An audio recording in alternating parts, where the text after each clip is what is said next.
Okay, switching to other phone. The other phone storage is full. Gotta delete some of these freaking videos. Yeah, you can get a counsellor who just, they say they do trauma therapy. They can even say they do trauma-informed therapy, which is a particular kind of trauma therapy, and you just don't know if they're doing what you think they're going to do or what you need them to do. So I had another go, and I was quite careful, and I put feelers out to two people, two counsellors, one woman, one man, and it was on Friday night. And then very early on Monday morning, let's see, I've got my two phones because I've got to read from one. And I'm not violating this one's privacy. There's nothing identified here.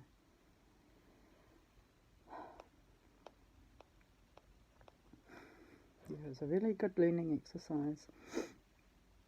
So it's basically through a website that, it's like a matchmaking sort of website where you just sort of look at the profiles of each counsellor, and you can search for, you can filter for certain areas of specialty or whatever.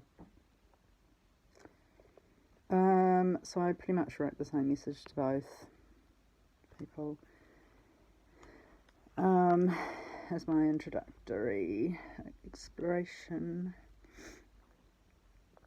and I said, I'll call her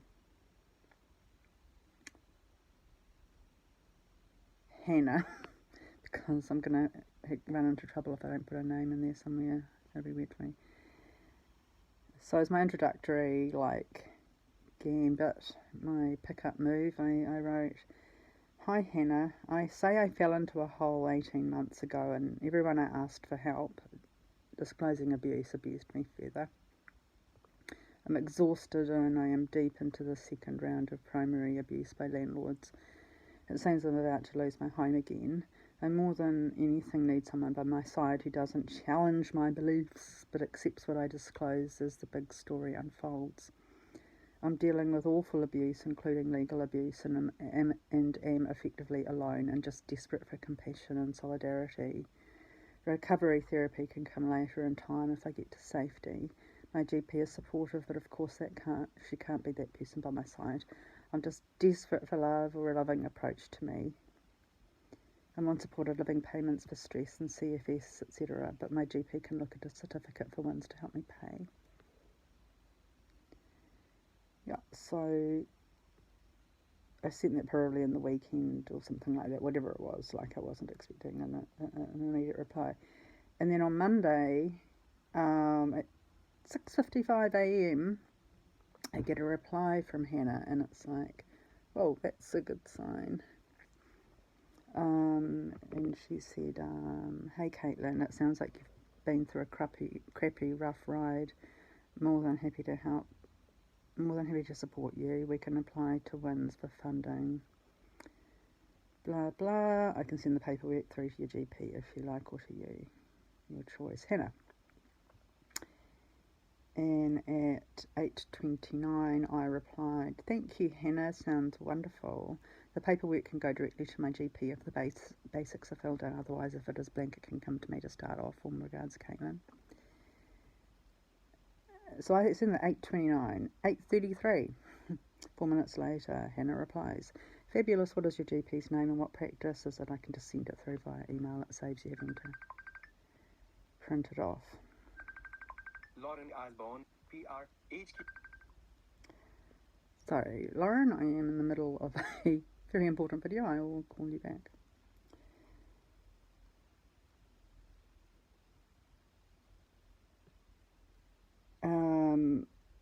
So that was at 8:33 she sent that. At 8:49 I wrote, "Thank you, Hannah. I will give you that info shortly."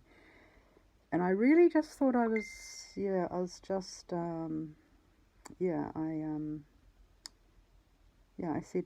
just remembered I want to check a couple of things with you first."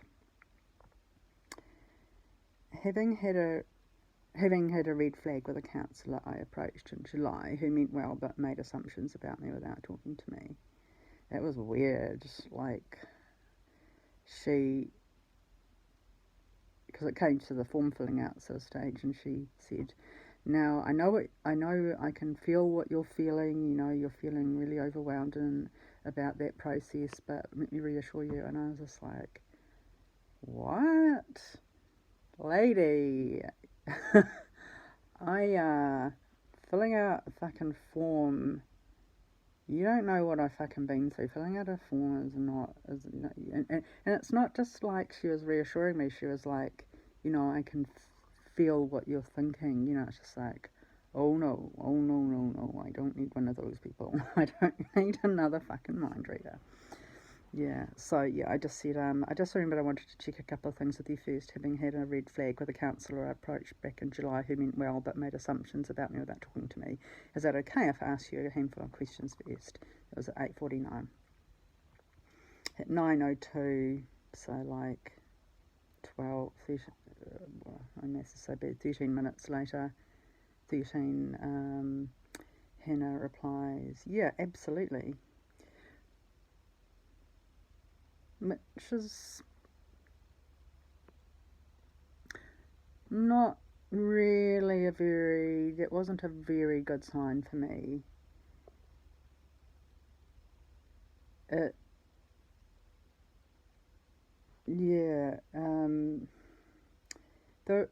rule of thumb about counsellors is that, well, the advice, and we don't all have that option or the gumption, but you're supposed to like sort of shop around a bit, and you're supposed to interview them, and counsellors are supposed to be very open to doing that because they're supposed to want to also make sure that the relationship fits, partly because it's a waste of their time otherwise, and also partly because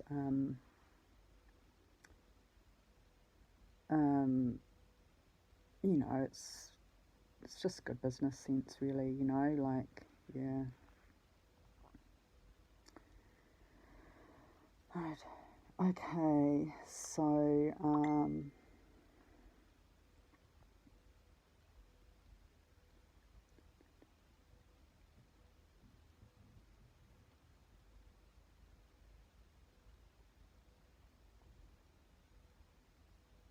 at 9:38, which was like 40 minutes later, I had sent her this.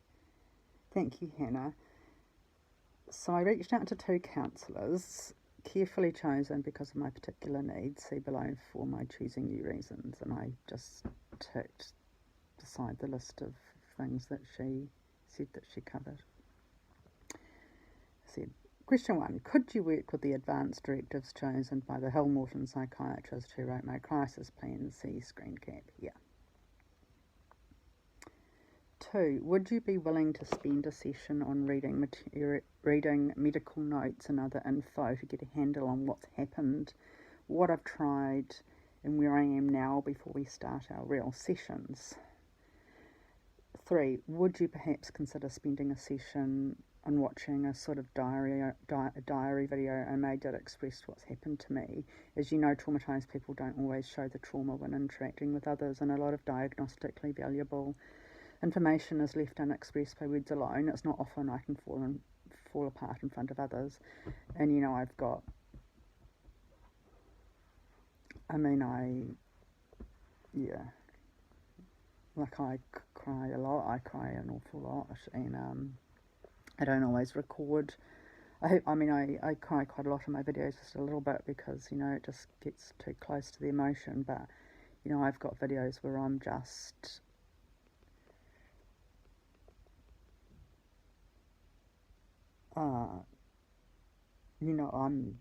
I'm in crisis. I'm in real bad crisis, and that happens quite a lot. And I don't film those because that's just not what I'm thinking about when I'm falling apart.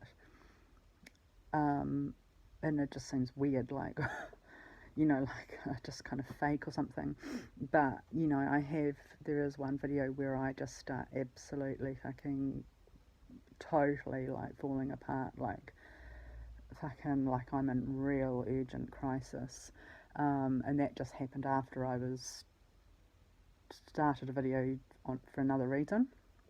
So things like that are really valuable to show a therapist or a doctor or anybody to say like this is what I'm like quite often. And you know, adults do have a not even kids, I guess, like we have a barrier to just sort of letting that all out. And like there've been so many times, and I guess everyone knows what it feels like when you're walking through town or coming back from the shops or something, and you're just like, I am not going to cry till I get home. And you know, you're just like opening your eyes really wide, like you're just hoping, and sometimes a tear sort of falls out and you brush it away trying to pretend you're doing something different, and you're just like, just don't. And then I'll often just start crying as I'm walking up my stairs to my home, and then I'm in and I'm just like sobbing, and sometimes just even kind of like howling, you know. And it's not something that I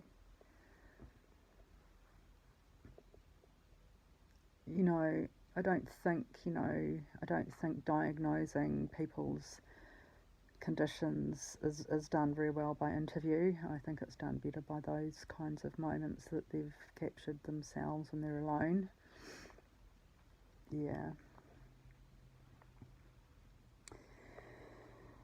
So I said about the video and your medical, because I think me and my GP's probably got better medical notes. Her medical notes are probably better than notes that I could put together myself, especially so I don't have a lot of time. I said 2 and 3 possibly can be done as a combo in 1 week if you had time paid, of course. I said I desperately need support as events continue to unfold, so I need to move beyond the intro stage quite quickly. It's a vitally important stage. It needs to be chugged like a smoothie, not eaten like a salad, And then why I chose you, indicated by green ticks.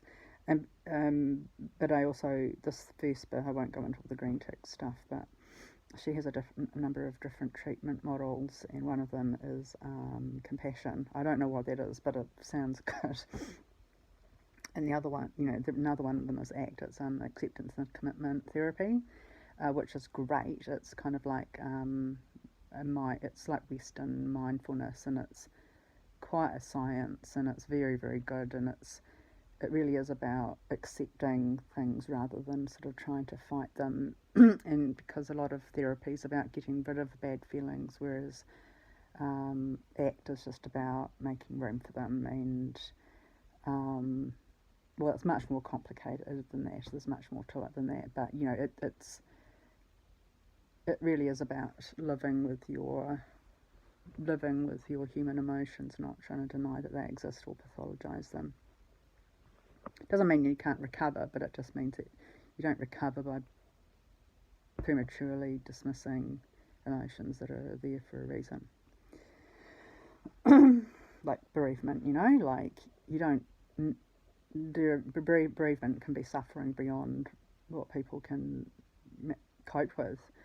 It doesn't mean that the grief from bereavement is something to be dismissed. It's just that you've got to manage it in a way that you go through it. You have to go through that process, or you're a fucking psychopath. But you can get through it without imploding. So I said, I chose your treatment style of compassion. I said, I am very keen on ACT, but this isn't a task for ACT, as I'm badly traumatised and need full acceptance of me as I am and what I say is happening. That's got nothing to do with my personal values and fact-forming processes, and it really isn't. Like, I totally ordinarily reject, just accept and believe. But I have come to understand that there's a difference between, as a philosopher, I guess, like there's always this endless debate about what's more important, truth or utility. And I'm a utilitarian. I'm like, the truth alone, I don't see much value in truth alone. In fact, it's, I mean, utility. You want you want something that you can use, and quite in many cases, truth will give you that utility, but truth in itself is not intrinsically important. And there are those sort of introductory courses in morality where about lying and stuff, and can you lie to a burglar in order to save your family's lives, and it's like, yeah. Yeah, you can. There can be knock-on effects in society, which then creates, it gets a bit more sophisticated in that. It's like, well, if you lie to the if burglars know that you lie when they, when you promise something, then they're less likely to give you that option to make that choice again. It gets more complicated, but yes, in principle, of course, it's okay to lie because the truth is not the most important thing. The outcome is the most important thing, and I'm not saying that can be. I'm not saying that the outcome, any favourable outcome, is valuable, because more valuable than truth, because depends whom the outcome favours. If it's Hitler, well, it's like, the utility's got to be a moral utility, not an immoral one. But yeah, like, the thing about ACT is that it says this is not, you are not, the thing about ACT, and they say it through and through, the guy, whatever his name is, I can't remember, Russ, somebody, this is not about what is true, this is about what works, and that's what I want therapy to do. I don't need, I need full acceptance of what I say, not because I am the oracle of all truth, but because I'm broken, and every person who contradicts me or criticises me is just breaking me further, and it's beyond a level of agony that I can handle, and I don't think that that's helping my life. There's a time and a fucking place, and I'm not into self-improvement at the moment. I'm into surviving. I'm in a survival situation. I'm hanging on by my fingertips, and now's not the time to say, oh shit, your posture's really bad. I just can see your hips are out of joint as you're hanging on by the cliff face. It's like, thanks, Edmund Hillary. We'll talk about it once you pull me up, eh? Yeah, so I say, very keen on ACT, this isn't a task for actors. I'm badly traumatised and need full acceptance of me as I am, and what I say is happening. That's got nothing to do with my personal values and fact-forming processes, and only a treatment style. I've been challenged and even blamed over and over again for 18 months, and almost no one has had the insight to say, I believe you, I'll help you to tell me more, which is what I desperately need as they listen. I don't need yet another judge or yet another advisor. There's nothing more useless than advice. I say, for the first 6 months, Evie Pomporus, and I linked in her website, and David Goggins, linked in his website, were my survival mentors. Now that I've broken, because there's a point where you can't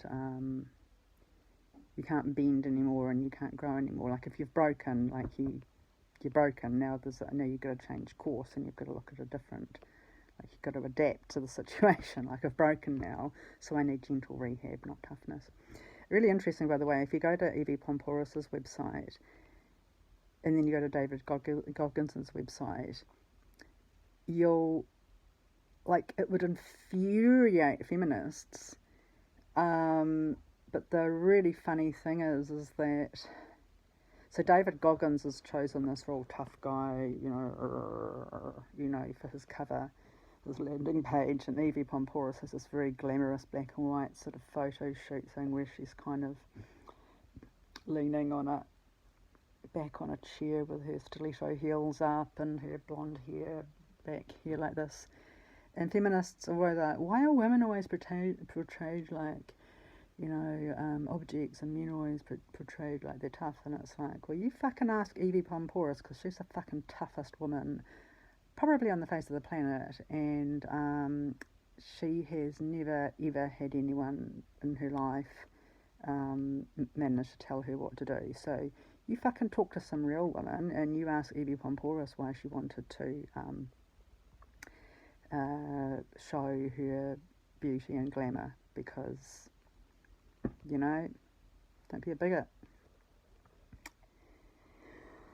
Okay, so yeah, that was kind of it. I've put a few ticks by some of the things that she specialises in, and then I said, I also really like that you're qualified in social work. My problems are social. Then I said, how does that sound to you? And then that was, as I say, like, it was about 20 minutes, a half an hour or something after she had written.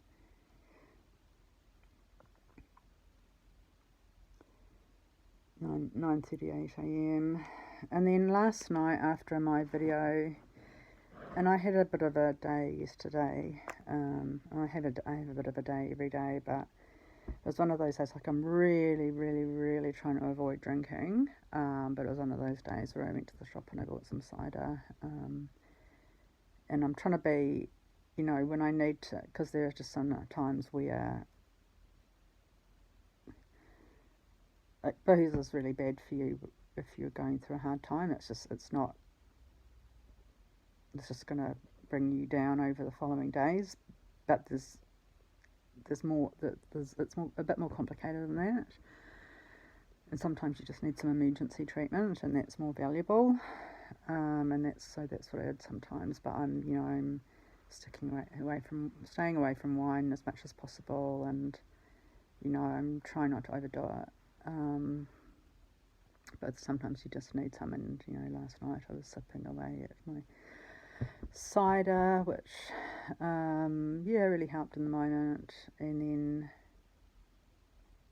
gave me a bit of Dutch courage as I suddenly realised that I hadn't heard back from Hannah. And it was, and you look at the context, right? You look at the context, and the context is I've had these rapid back and forths with her, surprisingly rapid from her, and then I send her what my needs are, and she hasn't replied. And so I would say it was like 18 hours later. No.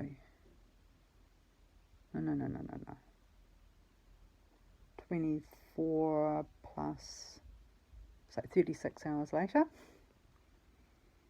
So, we finished that exchange in the morning of the day before, and then the night time, nearly 11 the next day, and nothing. And it's like, and I just thought, I'm not going to leave it. Like, I'm going to say something.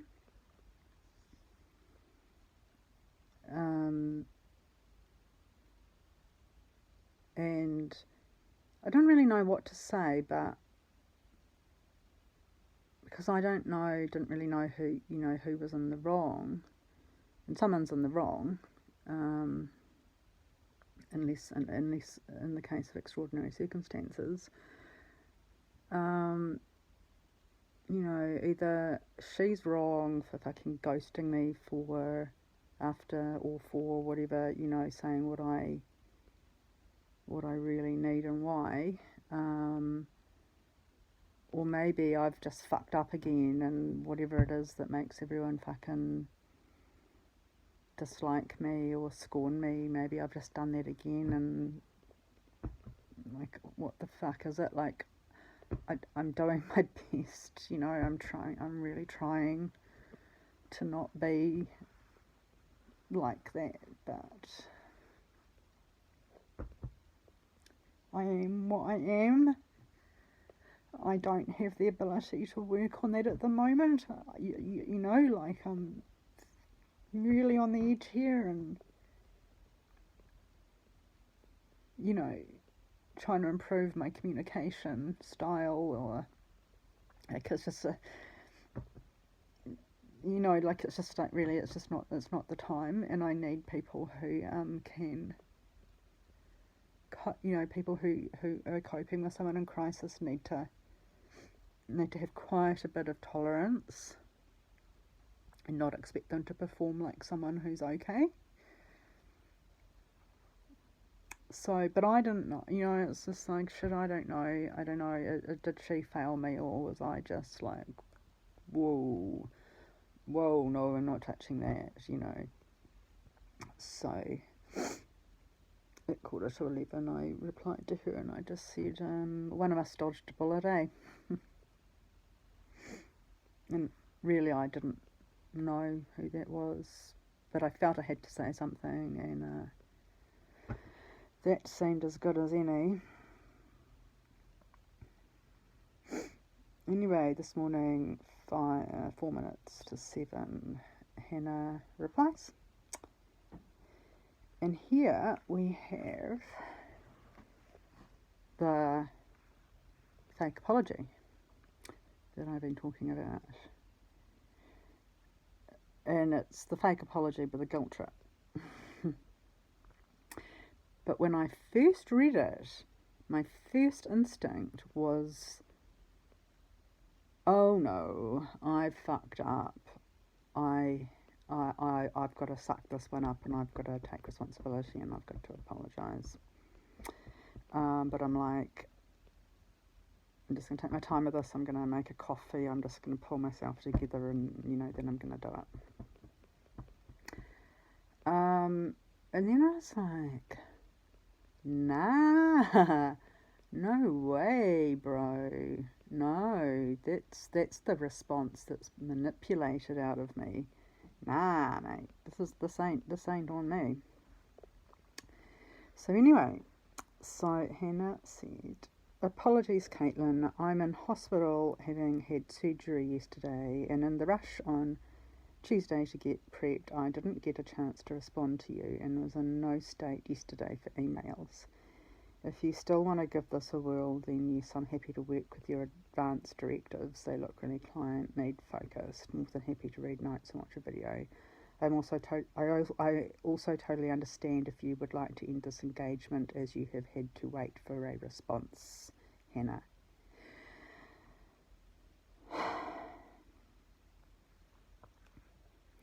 And I'll go through line by line after I read my response to show what she's done. And this is just a normal person. This is just exactly what people are like these days. This is just what people are like.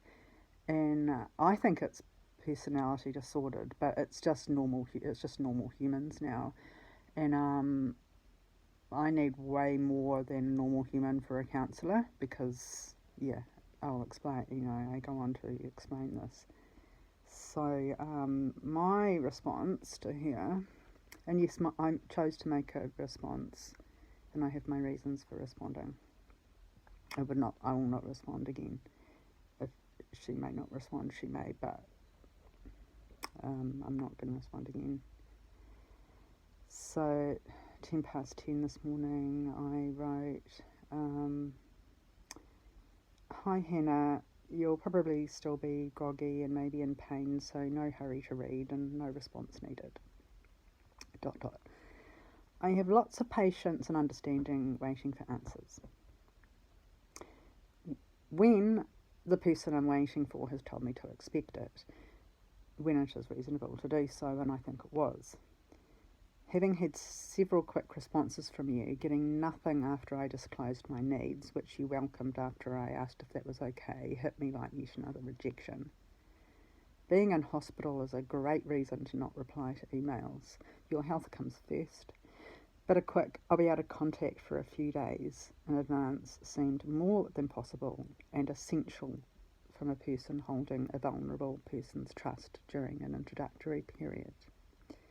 when I wrote "one of us dodged a bullet," I meant one of us. I'm so used to abuse or silence when I ask for help that I've internalized.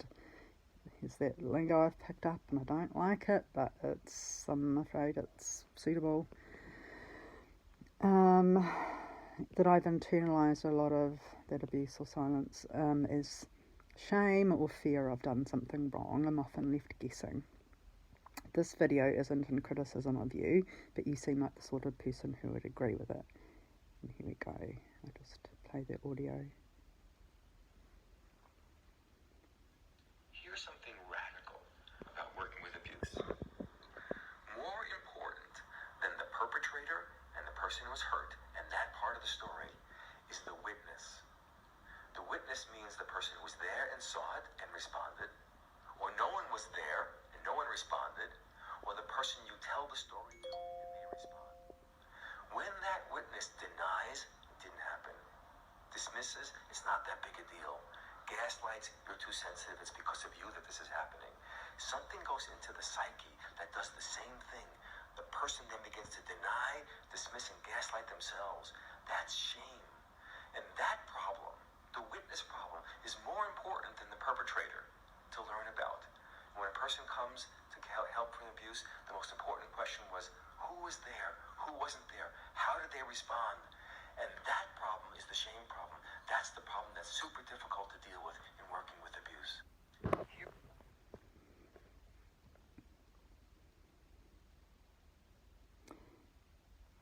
Yeah, so as I'd said, this isn't a criticism of you, I just feel like you'd understand it.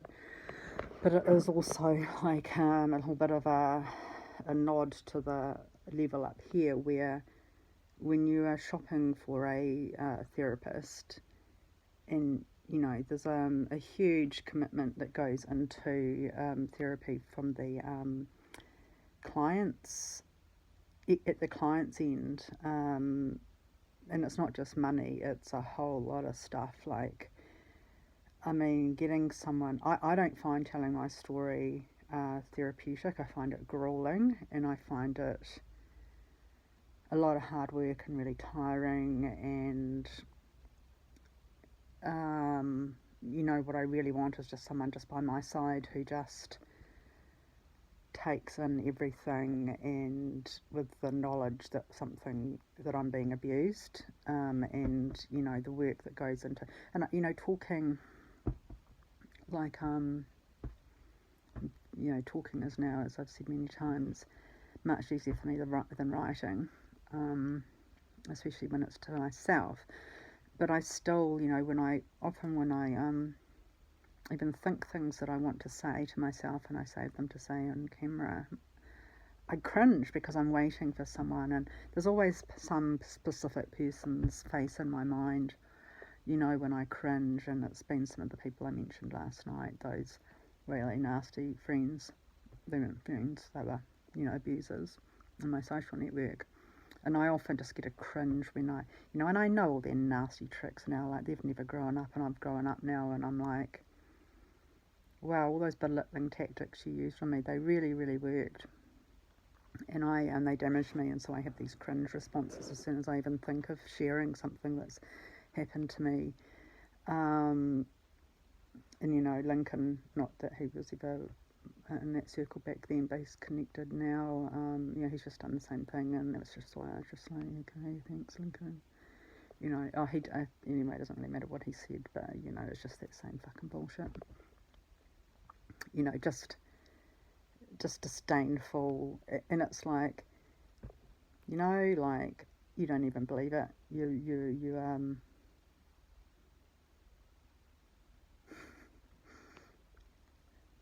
I think he just misses fighting with Terry. Just wants to say something nasty to wind me up. Shit out of luck, bro.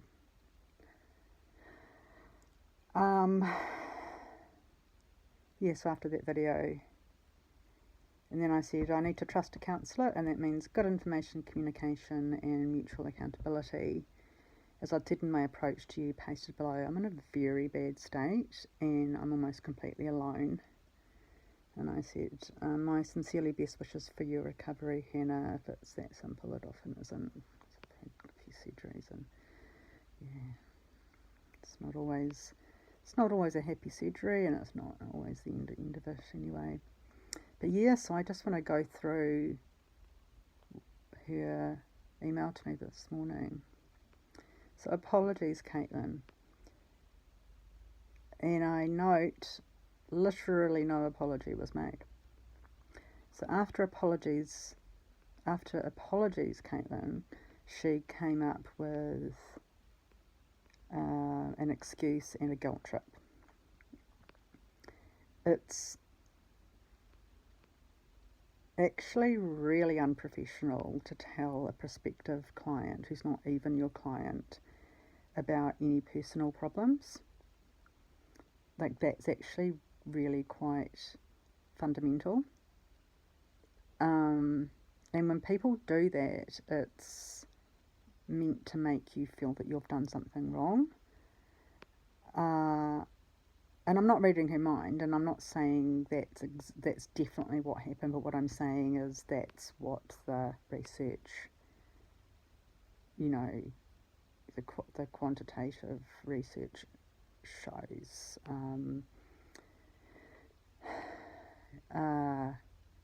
It's a way out. It's like, oh no, you're in hospital, and that's when I was like, oh no, I have fucked up, because I've trained myself out of those defensive responses. Well, I know I still feel them, but I will come out of them quite quickly and go, no, stop looking for a way to excuse yourself. This is yours, you make it right. So I'm in hospital having had surgery yesterday. Oh, right, apology accepted. Yeah, naughty you for being in hospital. Like, my mum does this all the time. It's like, oh, yeah, I'm sincerely apologising to you for my misfortune. And then they just look like a martyr. It's like, I'm sorry my terrible illness inconvenienced you. I don't know what to do to make it up to you. It's like, oh, come on, mate. And in the rush on Tuesday to get prepped, I didn't get a chance to respond to you. Well, I got lots of emails from you in rapid succession starting very early in the morning. I think you had time. And was in no state yesterday for emails. Of course you weren't. Of course you weren't in any state for emails. That's why you tell people you've made a commitment to that you're not going to be able to reply to them. Because there's an implicit commitment to me that she made by many choices all along the way, and that includes keeping her ad up during a time that she knows she's going to be in surgery and recovering from surgery, and after a general anaesthetic, and I'm assuming probably that she was under general anaesthetic, although who knows, maybe she just wants me to think that. You can get knocked around for quite a long time, and you would not be able to pick up normal work when it's something like really important work, like helping someone's trauma recovery when you're in that state. Like, it's kind of a bit like being stoned or something. Well, people are getting stoned probably don't mean anything, but it's it's like it feels a bit like a concussion or something like that. Like you're not right for quite a long time. And I assume, like, it might have just slipped her mind, but the thing is, like, she will have, if she's got clients at the moment, I would be very surprised if she hadn't put out an all points notice to them saying, I'm going to be in surgery. She doesn't have to say I'm in surgery if she thinks that's inappropriate, because sometimes it's just not appropriate. You tell your friends and your family, you don't tell your clients, because they're going through their own thing, right? If you're really on good familiar terms with them, then that can be appropriate, but it has to be done very carefully. I'm not her client, so kind of that doesn't really matter, but in another sense it does, because it shifts the focus from my needs, which is exactly what her advertisement calls for people to employ her to do, and shifts them to her personal problems, which I have no idea about. She didn't tell me until after I said something about having been ghosted for a day and a half. So she's apologising purportedly for being in hospital, for been rushing to prep, and for recovering after surgery. Apology accepted and damn straight. Right, so I'm not having that, I'm sorry. Then she says, if you still want to give this a whirl, then you're so happy to work with your advanced directives that are pretty client need focused. So no, I don't want to give it a fucking whirl. I don't want to give it a whirl. Like, surely any person who can do trauma therapy will know that you don't give trauma sufferers the chance to give you a whirl. You fucking think very carefully about whether or not you can meet their needs, and you make a commitment to them. And you even, you're in a position of responsibility where you say, look, if it turns out that our relationship doesn't work, I will make sure that I can pass you on to somebody who can. Like, you set up safety plans for them. Like, it's really, really important work. It's very, very, very important work. You do not give trauma therapy a whirl. You do not expect a traumatized person to give you a whirl.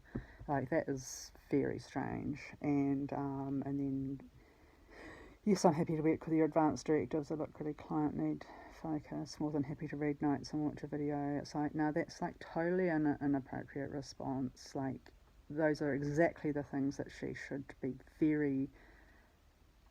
make very clear that she's very, very open to doing and would want to do, because she wants the best for my recovery.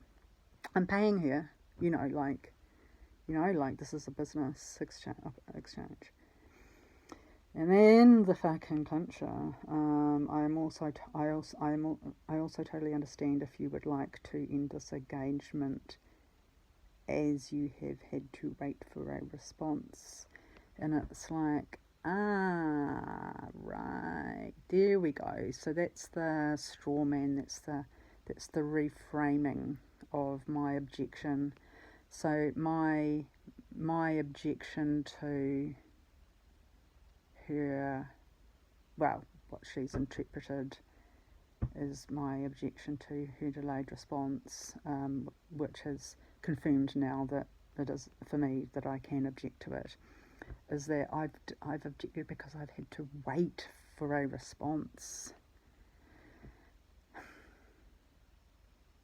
Oh, she's such a saint, isn't she? I mean, she apologises for being in hospital. She apologises for being in no state after surgery to reply to emails. Oh man, I mean, that's accountability, like, beyond any possible requirements for accountability. And then she totally understands that I may not want to continue with her because I had to wait for a response, and that's totally my right to be angry having to wait for a response. It's like, man. So I didn't let her get away with any of that.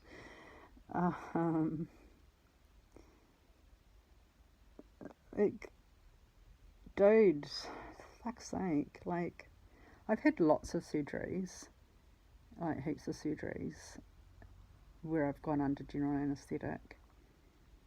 And one was major surgery, and that was when I had my new kidney plumbed in. And I had to get to the hospital. fucking immediately. And as I've said before, and I live very close to the hospital, which is great because meant I could just walk over in sort of 15 minutes. But I got the call, and then I was like, oh my God, I was like, whoa, shit, you're kind of like, and whoa. And I said, can I have an hour? Because, I mean, you know, all of a sudden you're going to be going into hospital for around a week. And, you know, it's just basically being, you know, beamed up and by an alien spaceship, you know. And like, can I have an hour? I mean, can I get there in an hour? And they're like, not really. So I just had to, like, if I can pack some stuff in a daze and walk to hospital. Now, once you get into hospital, you're waiting around for a fuck of a long time, and it's not till you get to the waiting room in the surgical wing that you actually have to hand your phone over. So, I mean, there's actually a fuckload of boredom. I mean, I certainly wasn't bored, like, you know, like I was like, oh my God, I'm getting a fucking new kidney. Like, that's not boredom, but, you know, like, there's a lot of time to kill. Because they need you to be there, to be available for the staff to prep you. But the staff aren't all just there for you. They're there for so many other people that you just have to, like, you're there just so you can be available when someone's available to come. And, you know, someone comes in with clippers. It's like, oh, you don't bother shaving before you leave home. Like, whatever you've done at home, they're going to laugh in your face. Oh, you call that shaving? No, man. This is the shaving you're going to do.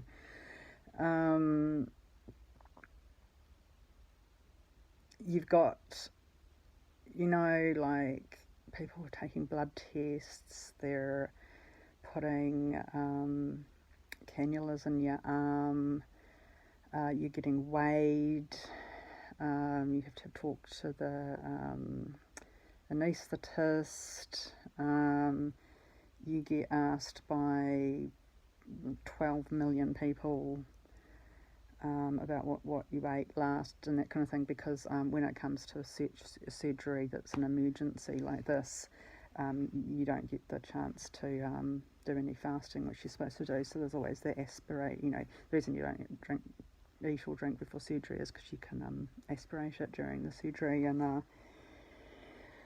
die. So, you know, there's so many precautions, but the thing is that all these people are run off their feet doing the same thing for a million other fucking people, and so you just wait and you're waiting, and so someone will come in and pop that line in, or someone will come in and give you this to drink or something, but there could be 30 minutes, an hour, like, I mean, I think there was probably about 5 hours before I was actually wheeled into surgery. And that's why they need you there so fucking quickly, right? Because, yeah. So it's like, you got so much fucking time to send a text message. And I'm not saying that it was her priority to send a text message, but I'm saying, or an email, but I'm saying, yeah, it should have been, you know, like, and I say this less as a person inquiring than as a person who is monitoring what this person is like and what kind of therapist she's going to be. And I'm like, this sounds like a really shitty therapist who blames her patients for things they're not responsible for. And may suddenly disappear on them without giving them any advance warning, which is, for someone who has been abandoned by fucking everybody, whoa, like, so fucking scary. So yeah, I'm so proud of myself for deciding to not immediately reply and go, fuck, I'm so sorry, Gina.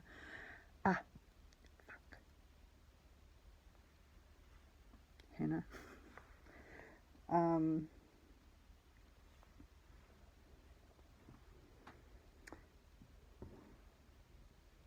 Yeah, like,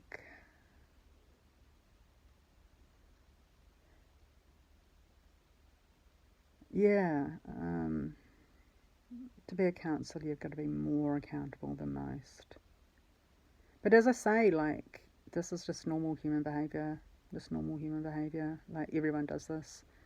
They apologise not for what they've done, but, you know, they make out that they try to pull in a red herring. They try to pull the topic to something that isn't the topic.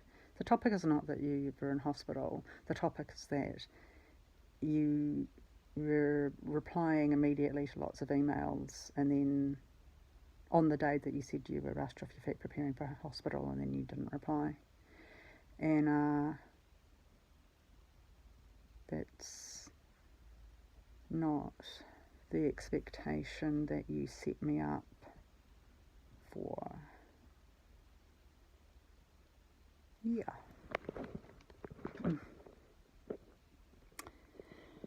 I could have said that in 20 minutes, but I didn't.